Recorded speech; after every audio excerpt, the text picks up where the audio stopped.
Amen. Amen. Soyez de la bienvenue ce matin.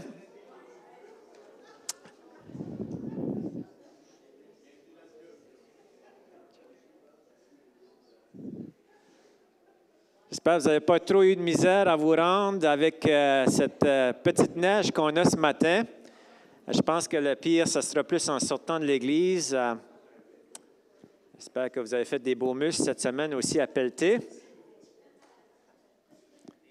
On remercie aussi le Seigneur qui a pourvu pour le pelletage dehors. Je vous parlais de ça quelques semaines passées, et puis donc Dieu a vraiment pourvu pour ça, donc on remercie le Seigneur pour ça.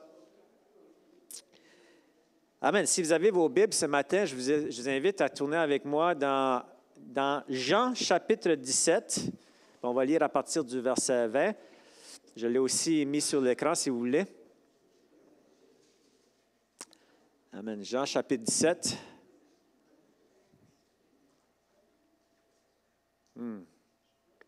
Amen. Est-ce qu'on peut... On va se lever ensemble pour lire la parole de Dieu. Donc, vous pouvez suivre avec moi à l'écran aussi si vous voulez. Ce n'est pas un long passage. Peut-être qu'on peut tout le lire ensemble à voix haute. OK? Allons-y. Ce n'est pas pour eux seulement que je prie, mais encore pour ceux qui croiront en mon nom par leur parole, afin que tous soient un, comme toi, Père, tu es en moi, et comme je suis en toi, afin qu'eux aussi soient un en nous, pour que le monde croie que tu m'as envoyé. Je leur ai donné la gloire que tu m'as donnée, afin qu'ils soient un, comme nous sommes un, moi en eux et toi en moi, afin qu'ils soient parfaitement un, et que le monde connaisse que tu m'as envoyé et que tu les as aimés comme tu m'as aimé. Seigneur, je te remercie pour cette parole ce matin. Je te prie réellement, Seigneur, qu'elle puisse nous toucher, Seigneur, qu'on puisse mieux la comprendre, mieux la vivre aussi, Seigneur. Nous te remercions d'avance pour ce que tu vas faire, Père. Et c'est dans ton nom que j'ai prié, Seigneur Dieu. Amen. Vous pouvez vous asseoir. Amen. Donc, laisse-moi te poser une question pour commencer ce matin. Est-ce que ça t'est déjà arrivé de te sentir vraiment connecté à quelqu'un ou connecté à quelque chose?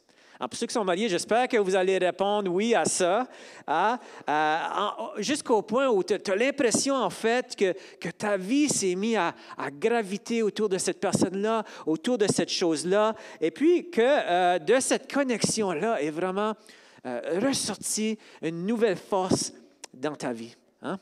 Moi, je veux vous présenter quelque chose ce matin. Je veux vous présenter cette chose dans ma vie ce matin, et c'est ma douillette. Et puis moi et ma douillette, on a une connexion spéciale. Puis des fois, je me couche la nuit, là, je la mets sur moi comme ça. Je dis, et puis là, il fait chaud, tellement bien. Moi, je mets toujours le foie. Là, tu sais, j'aime ça quand c'est froid dans la chambre. Puis là, je mets la couverture. Puis là, je suis tellement, tellement bien. Puis là, l'autre matin, je me suis levé, mon réveil matin a sonné. Il fallait que j'aille préparer les enfants et tout ça. Puis là, j'ai monté en haut. Puis là, je l'entendais crier. David, où est-ce que tu vas? Où est-ce que tu vas, David? Reviens. On était tellement bien ensemble. J'étais comme, non, j'ai des responsabilités. Et puis là, Rosette continuait de parler. Elle dit, mais David, on peut juste passer 10 autres minutes ensemble. David, c'est tellement génial. Je sais pas. OK, 10 minutes. Fait que là, je suis allé retourner, puis on s'est collés ensemble un tout petit peu. Puis à chaque matin, c'est la même chose. Je me souviens une fois, il y a eu une inondation dans le sous-sol. C'était grave. Il y avait de l'eau partout. Puis là, je l'entendais. David, viens me sauver. J'ai descendu dans le sous-sol. Puis là, je l'ai attrapé. Je dis, bouge pas, Rosette. Ça va aller. Puis là, je l'ai attrapé. Puis là, je l'ai sauvé la vie. C'est toute qu'une histoire qu'on a, moi puis Rosette. Bon, j'essaie d'être farfelu un peu. Hein? Pourtant, il y a une certaine vérité là-dedans. Une certaine vérité dans ce que je viens d'illustrer. Et puis, en fait, cette vérité-là, c'est qu'on est fait pour connecter. Et pourtant, on a cette mauvaise tendance-là de connecter avec les mauvaises choses, avec les mauvaises sources. Étrangement, les gens dans notre société vont passer justement tout leur temps à connecter avec des choses, le matériel, des voitures, des maisons. Et si ce n'est pas des choses, c'est des occupations. Les gens passent leur temps à connecter avec l'Internet, le divertissement, le travail. Et c'est ça, en fait, leur connexion dans la vie. Mais quand on connecte avec ces choses, on finit toujours par se sentir vide. Amen. Est-ce que tu te sens vide ce matin? Dieu t'a créé comme un être relationnel fait pour connecter. C'est comme ça que Dieu t'a créé. Mais il veut que tu connectes avec les bonnes sources dans ta vie. En fait, c'est ça que je veux faire ressortir ce matin. C'est quand je me connecte selon le plan de Dieu, je suis de plus en plus complet. Est-ce qu'on peut répéter ça ensemble ce matin? Quand je me connecte selon le plan de Dieu, je suis de plus en plus complet. Alors, à quoi ou à qui est-ce que tu te connectes dans ta vie? Autrement, et si on se pose la question encore plus, mais en fait, c'est avec quoi que Dieu veut qu'on se connecte? Et comment est-ce que je peux y arriver? Donc, j'aimerais qu'on puisse parler ce matin de 4 dimensions de connexion. Les 4 dimensions de connexion divine, OK? Et puis, on va apprendre à partir de là, à quoi est-ce qu'on devrait se connecter? À qui est-ce qu'on devrait se connecter? Ça griche beaucoup, hein? Tasser comme ça? Bon, OK. Bon, la première dimension que j'aimerais qu'on puisse regarder ce matin, qu'on voit ici dans notre passage de Jean chapitre 17, c'est une connexion verticale. Et en fait, c'est la connexion, il faut comprendre d'abord la connexion qui se fait à l'intérieur de la personne de Dieu même. Il faut comprendre ça. Ça dit dans ce passage ici, ça dit au verset 21, ça dit « Afin que tous soient un comme toi, Père, tu es en moi. » Est-ce qu'on peut avancer, s'il vous plaît? Comme je suis en toi. Et verset 23, « Et que le monde connaisse que tu les as aimés comme tu m'as aimé. » Dans ce passage ici, on voit en fait surgir un des enseignements les plus fondamentaux de la Bible, qui est pourtant si peu compris et enseigné dans les églises. En fait, c'est l'enseignement de la Trinité. La Trinité, c'est quoi? En fait, c'est l'enseignement biblique selon lequel Dieu, et c'est un Dieu, Dieu est Dieu en 3 personnes. Un Dieu en 3 personnes. 3 personnes distinctes, mais qui partagent le même essence et qui constituent un seul Dieu. En fait, dans ce passage ici, on voit bien la distinction. On voit bien la distinction entre les parties. On voit en fait que Jésus parle à son Père. Il y a une distinction entre les personnes de la Trinité. Voilà, il y a Jésus et il y a le Père. C'est 2 personnes qui sont distinctes. Et puis, en fait, c'est difficile à comprendre. Comment, si c'est des personnes distinctes, comment est-ce qu'ils font pour former un seul Dieu? Vous savez, il y a bien des façons d'expliquer ça, mais qui sont tous imparfaites, parce qu'il y a un élément de mystère ici. Peut-être une des façons les plus simples, mais imparfaites d'expliquer, c'est l'illustration d'un œuf. Tu as un œuf avec 3 constituantes, mais qui forment un seul œuf. Bon, je ne vais pas m'arrêter ici pour parler de toutes les imperfections de cette illustration, mais ce qui nous intéresse ici, en fait, c'est cette mention au verset 23 que, justement, que le Père aime le Fils. Puis au verset 21, qu'ils sont unis et qu'ils sont un. Bref, chaque personne dans la Trinité, chaque personne est en relation avec l'autre personne dans la Trinité. Chaque personne dans la Trinité a des relations d'amour. Comprenez-vous? À l'intérieur de Dieu même, il y a des relations d'amour. À l'intérieur de sa personne, il y a des relations d'amour. Les personnes en Dieu s'aiment.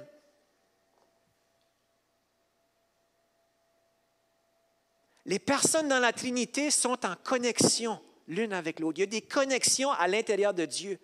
Ça démontre à quel point Dieu est grand. Est-ce que toi, tu as des connexions à l'intérieur de toi? Je ne suis pas sûr. Si ta main commence à parler à ton oreille, tu as un petit problème, OK? Mais à l'intérieur de Dieu, il y a des connexions qui se font. Et voyez-vous, chers amis, c'est ça. Et ça démontre à quel point Dieu est amour. Dieu est amour, comme ça dit 1 Jean 4, 8. C'est ce qui est le plus fondamental en Dieu, c'est que Dieu est amour. Voyez-vous, Dieu n'est pas amour et Dieu n'est pas relationnel parce qu'il aime et qu'il désire une relation avec Dieu, avec nous. Non, non. Dieu n'est pas amour parce qu'il nous aime, nous. Non, non, non. Il faut comprendre quelque chose. C'est que Dieu était amour et relationnel bien avant qu'on ait été créé. Vous comprenez? Dieu est relationnel et amour de toute éternité, indépendamment de nous. Il n'y a rien de plus fondamental dans la personne de Dieu. Dieu est amour. Dieu est rempli de connexion à l'intérieur de lui-même. Pensez-y, si Dieu n'était pas trois personnes qui s'aiment, ça voudrait dire qu'il y aurait eu un début à son amour. Et ça voudrait dire que Dieu change. Dieu ne peut pas changer. Parce que tu ne peux pas aimer si tu n'as pas de relation. Si j'aime quelqu'un, ça me prend un vis-à-vis, n'est-ce pas? Mais Dieu, on peut dire que Dieu est amour de toute éternité. Pourquoi? Parce qu'il est trois personnes qui s'aiment de toute éternité. L'amour de Dieu n'a pas eu un début. Ce n'est pas quelque chose qui a développé, quelque chose qui est apparu lorsqu'il a créé les êtres autour de lui. Non, il est amour de toute éternité. Et cet amour, elle est parfaite. Elle est complètement parfaite depuis toute éternité. Et on le voit même dans les Écritures, à quel point cet amour a toujours été parfait. On voit comment le Fils, pendant toute sa vie sur cette terre, le Fils obéissait parfaitement au Père pour lui démontrer son amour. Il parlait toujours, Jésus parlait toujours de Dieu. Pourquoi? Parce qu'il était amoureux du Père. Il faisait les œuvres du Père constamment. Il priait constamment. Et le troisième membre de cette Trinité-là, c'est le Saint-Esprit. Et le Saint-Esprit, lui aussi, il est parfaitement amoureux des deux autres membres de la Trinité. On voit à quel point l'Esprit est au service du Fils. Ça dit, dans Jean, ça dit, mais le Consolateur, l'Esprit Saint, que le Père enverra en mon nom, vous enseignera toutes choses et vous rappellera tout ce que je vous ai dit.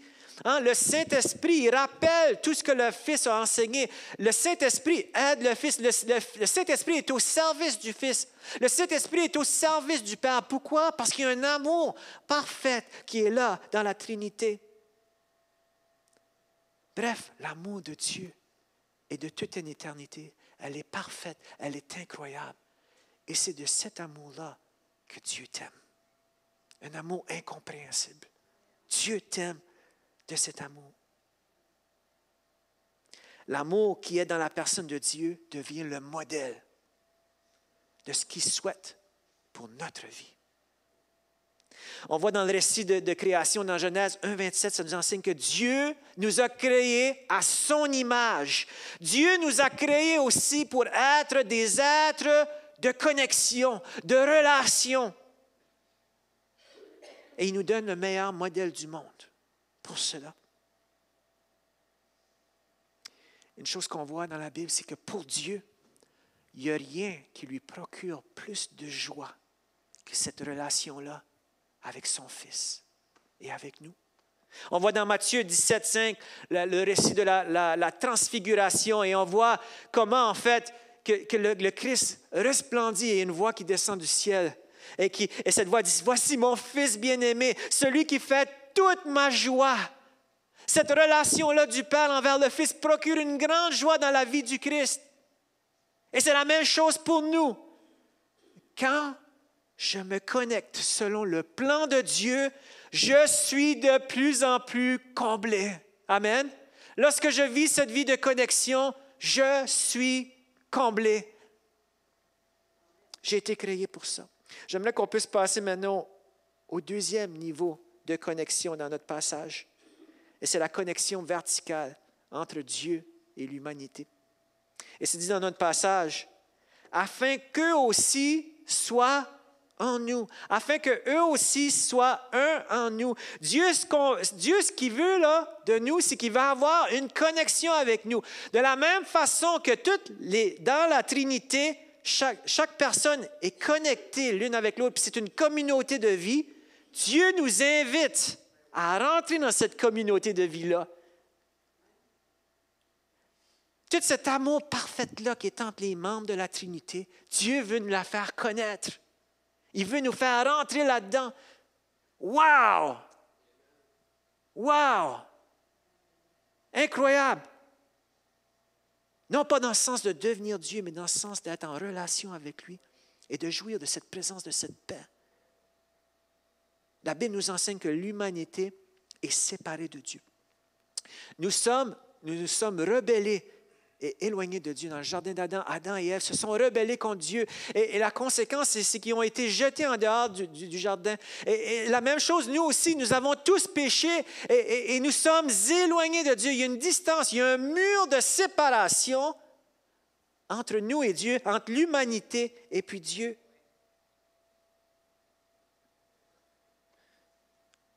À l'ouvrage, on a eu un incident 2-3 mois passés, fait qu'on a commencé à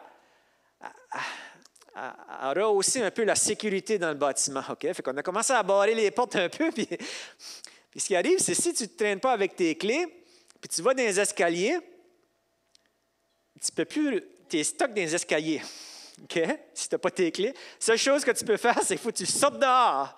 Si jamais fait que des fois, il y a des gens qui restent coincés dans les escaliers, puis là, ils frappent. Puis là, moi, je sors de mon bureau, puis là, moi, je leur fais des grimaces. Oh, tu ne peux pas rentrer. Et c'est ça l'état de l'humanité, hein? On est coupé de Dieu. Il n'y a rien qu'on peut faire pour accéder à Dieu. Pourquoi? À cause de notre péché. On est stock. Et ça dit dans Éphésiens 2, versets 12 à 14, écoutez bien ceci. Souvenez-vous que vous étiez en ce temps-là sans Christ. On était sans Christ. Privés du droit de cité en Israël, sans espérance et sans Dieu dans le monde. Ça, c'est notre état. L'état de l'humanité. Mais maintenant, en Jésus-Christ, vous qui étiez jadis éloignés, vous avez été rapprochés par le sang du Christ. Amen. Car il est notre Père, lui, qui des deux n'en fait qu'un et qui a renversé le mur de séparation. Alléluia! Ce passage nous enseigne que Jésus est venu pour enlever cette séparation-là qui nous coupait de Dieu, qui nous coupait de cette communauté de vie qui est la Trinité. Est-ce que tu es en relation avec Dieu ou est-ce que tu es coupé? Est-ce que tu es loin de Dieu? Est-ce que tu es en relation personnelle avec Dieu? Jésus est venu pour te rapprocher. Et Jésus est venu pour enlever ce mur. On va prendre la Sainte Seine bientôt. Et Jésus est venu pour enlever ce mur comment? En pardonnant tes péchés. Et ce matin, tu peux tout simplement recevoir ce cadeau gratuit qui est le pardon de Jésus. Amen. Et si tu acceptes ce cadeau du pardon de Jésus-Christ, tes péchés seront complètement effacés. Et tu seras en relation avec Dieu. Tu seras connecté avec Dieu. Et quand on est en connexion avec Dieu, notre cœur est rempli, notre cœur est comblé, notre cœur est épanoui. Pourquoi? Parce qu'on a été fait pour ça. Quand je me connecte selon le plan de Dieu, je suis de plus en plus comblé. Alléluia. Mais vous savez, une fois qu'on est en relation avec lui, il faut continuer aussi à grandir dans cette relation-là, pour que ceci s'approfondisse. Et c'est tellement important que ce n'est pas juste on connecte une fois avec Dieu et c'est fini. Non, on continue de connecter avec Dieu. Peut-être que tu es ici ce matin, je pose la question, mais qu'est-ce qu'il y en est justement? Est-ce que tu continues de connecter avec Dieu dans ta vie? Est-ce que ta relation avec Dieu, elle grandit? Est-ce que tu stagnes? L'invitation est là ce matin. Viens à moi, mon enfant. Viens connecter avec moi. Et la vie change tellement lorsque nous sommes bien connectés avec Dieu. Je suis tellement plus en paix à l'intérieur de moi. Je suis tellement plus rempli. Passons à la troisième dimension de connexion. On voit dans ce passage ici, c'est une connexion horizontale. C'est la connexion entre les croyants. Dieu nous appelle à être connectés ensemble, entre croyants. Et ça dit dans ce passage ici, afin qu'ils soient un comme nous sommes un. Dieu veut qu'on soit un ensemble aussi. Ce n'est pas juste verticalement, c'est horizontalement aussi. Dieu veut qu'on ait des relations ensemble. Et si encore une fois, on retourne dans la Genèse et on voit, avant même la chute, Dieu a regardé Adam, il dit, « il n'est pas bon que l'homme soit seul. » Et Dieu lui a créé une femme et lui a donné des enfants. Il n'est pas bon que l'homme soit seul. Dieu a voulu que nous vivions en communauté. Et voilà, justement, et ça dit dans Galates 6:10, ça dit, « Ainsi donc, pendant que nous en avons l'occasion, pratiquons le bien envers tous et surtout envers les frères en la foi. » Dieu, lorsque nous donnons notre vie à Dieu, lorsque nous recevons son invitation d'entrer dans sa communauté de vie, ce n'est pas juste nous qui se retrouvent là. Il y a plein d'autres gens autour de nous qui ont rentré dans cette communauté-là. Et Dieu veut que nous vivons en communauté avec ces gens-là aussi. Et la Bible, en fait, nous parle que nous sommes le corps de Christ. Lorsque tous ceux qui ont accepté l'invitation, nous devenons le corps de Christ sur cette terre. Nous devenons la représentation du Christ. Et chacun de nous est un membre de ce corps-là. Et lorsque nous vivons ensemble, il y a une synergie qui se fait. Pourquoi? Parce qu'on s'encourage mutuellement à grandir dans cette connexion avec Dieu. Et puis Carl peut être un encouragement pour Benoît. Et Benoît peut être un encouragement pour Diane, etc. Et ensemble, on se stimule dans la foi. Ça, c'est le plan de Dieu. Amen? Que nous nous motivons, que nous nous encourageons à grandir dans cette foi ensemble. Vivre en communauté, c'est la volonté de Dieu. Nous sommes plus forts ensemble. Vous savez, quand moi j'ai grandi dans l'Église. Et puis... Vous savez, les années d'adolescence, c'est toujours plus rock and roll, n'est-ce pas?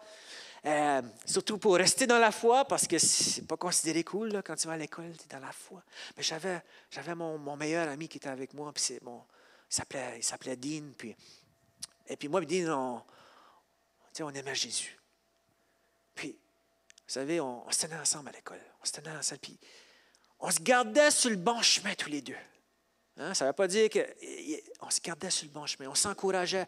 Et puis, je peux dire que vraiment, dans nos années d'adolescence, dans mes années d'adolescence, Dieu m'a préservé sur le bon chemin.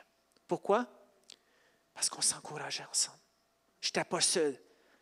J'avais d'autres jeunes aussi à l'église on allait à l'école ensemble, on s'encourageait. C'est tellement important, la communauté, pour se garder stimulé justement à rester connecté avec Dieu. Et c'est contre-culturel. Hein? On vit dans une société qui est tellement individualiste. Et on vit dans nos petits isolements, mais Dieu veut qu'on soit ensemble.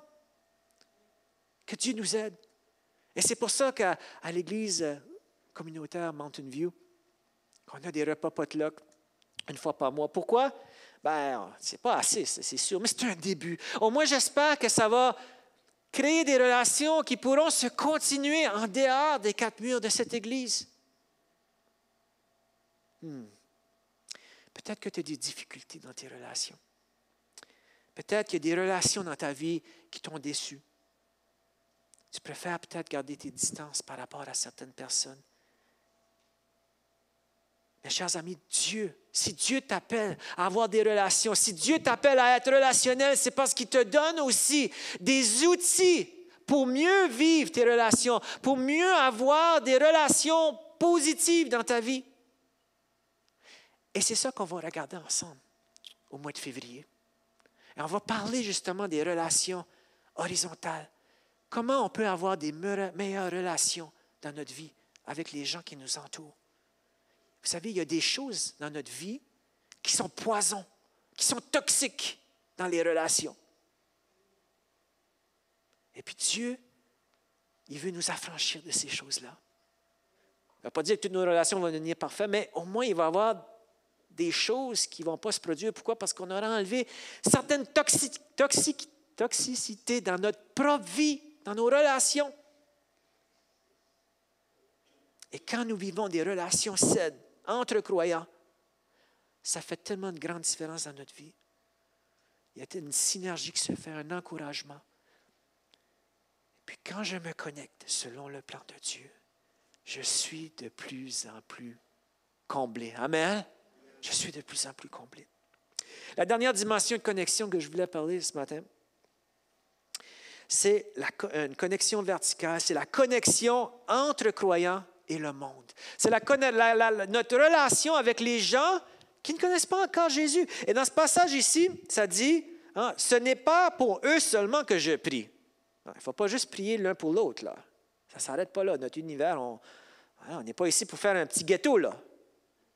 Mais encore pour ceux qui croiront en moi par la parole, afin que tous soient heureux. Dieu ne nous appelle pas à devenir un gâteau, mais une puissance qui va aller vers l'extérieur. Amen. Dieu veut que nous soyons connectés avec des gens qui ne connaissent pas Jésus. Et ceux qui ne sont pas encore rentrés dans cette communauté qui est la Trinité, cette communauté de vie. Chers amis, il y a des gens dans la société qui cherchent et des gens qui se sentent complètement déconnectés dans la vie de façon générale. Hein? Vous avez juste besoin de regarder, juste pendant que je prêchais, j'ai des notifications qui ont apparu en haut, c'est les nouvelles qui passent. Je ne sais pas comment désactiver ça. Hein? Il y a des choses qui se passent dans le monde et les gens sont en souffrance. Vous savez, il y a beaucoup de gens qui souffrent de pauvreté. J'ai un de mes bons amis qui s'appelle Stéphane Plante. C'est lui le directeur de la mission Nouvelle Génération à Brossard. C'est incroyable.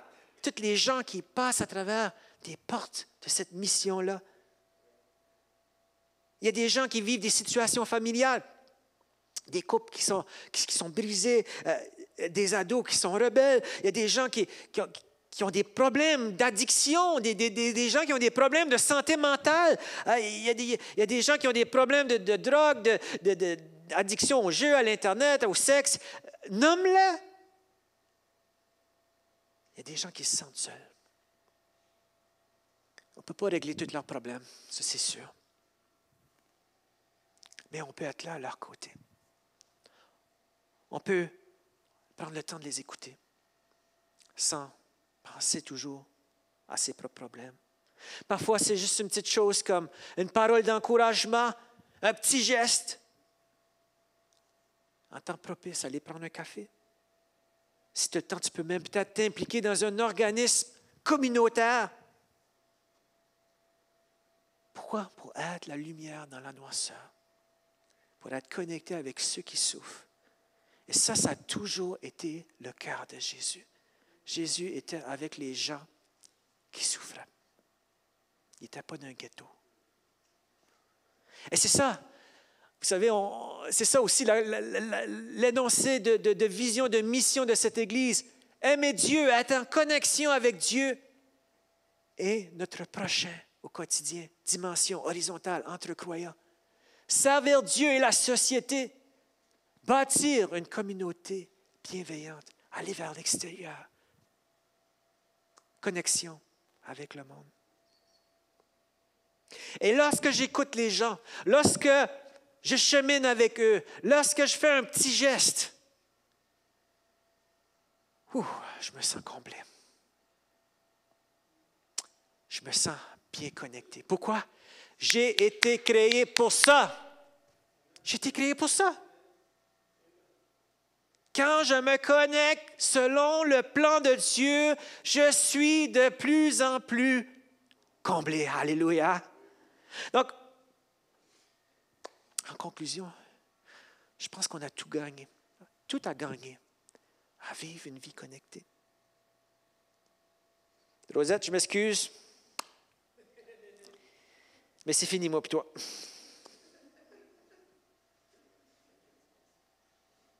Je ne veux plus connecter avec des choses. Je ne veux plus connecter avec des projets. Je veux juste du vrai. Juste du vrai. Il faut penser à quelque chose. J'ai oublié quelque chose. Vous allez vous habituer avec moi. J'ai toujours... I always have junk when I preach. Toujours de la poubelle avec moi. Mais ça, ce n'est pas de la poubelle. Je ne sais pas si Benoît, tu peux en donner une à tout le monde. Une trombone. Merci beaucoup, Benoît. Trombone. Qu'est-ce qu'on fait avec une trombone? On attache. On connecte des choses. On connecte des feuilles de papier. Donc, qu'est-ce que la connexion que Dieu veut pour toi, que tu développes dans ta vie à ce point-ci? Qu'est-ce que cette connexion-là? Qu'est-ce que Dieu, à quoi il veut que tu t'attaches? À quoi est-ce que Dieu veut que tu te connectes cette semaine? Je t'invite vraiment à garder cette trombone-là dans ta main pour la fin de la réunion, puis vraiment de la serrer dans ta main comme un symbole d'une décision de Seigneur. Moi, là, je vais me connecter. Là. Je vais me connecter. On va prendre la Sainte Seine dans quelques minutes. Et je pense que la Sainte Seine, c'est la meilleure chose, en fait, pour nous aider à réfléchir sur la connexion. Pourquoi? Parce que la Sainte Seine, il y a le pain, le vin, qui symbolise en fait le corps de Jésus qui est mort sur la croix. Mais Jésus est mort sur la croix. Pourquoi? Comme on l'a vu aujourd'hui. C'était pour nous connecter à lui. C'était pour nous connecter à Dieu. C'était pour enlever le mur de séparation que Jésus est mort. Et alors qu'on va prendre la scène ce matin, réfléchis, Seigneur, est-ce que tu m'appelles ce matin à être mieux connecté avec toi? Merci beaucoup. Seigneur, je veux accepter ton invitation ce matin.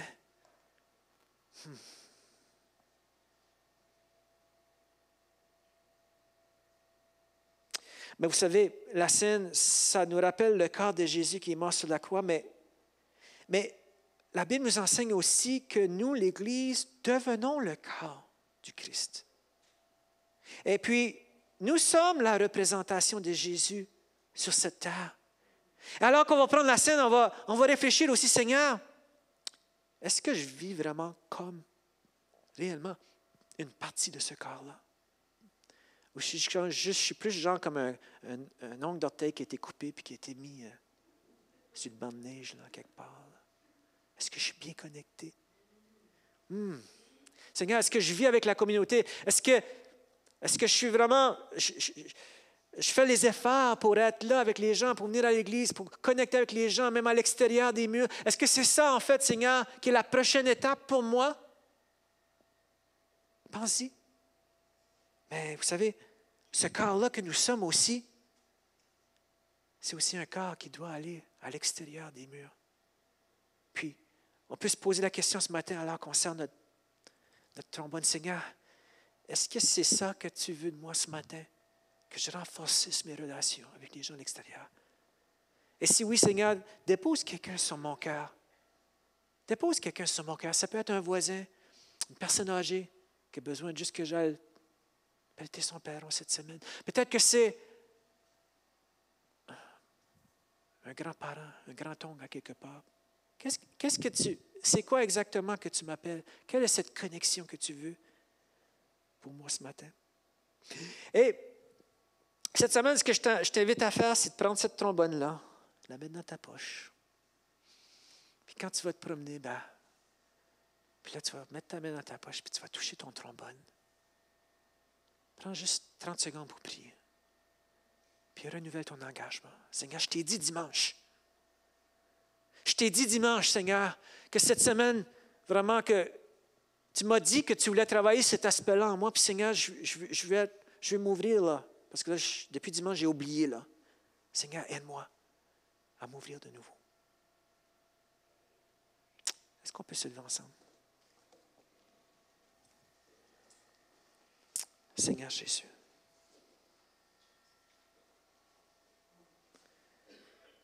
Oui, Seigneur Dieu. Seigneur, on veut s'ouvrir à toi, Seigneur Jésus.